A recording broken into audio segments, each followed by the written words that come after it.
என் தேவைகள் யாவையும் உம் கரம் நல்கிறதே.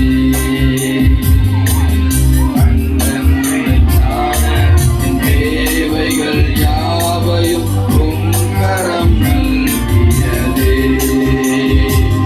நீர் நடத்திடும் விதங்களை சொல்ல ஒரு பூரண வார்த்தையே இல்லை. நீர் நடத்திடும் விதங்களை சொல்ல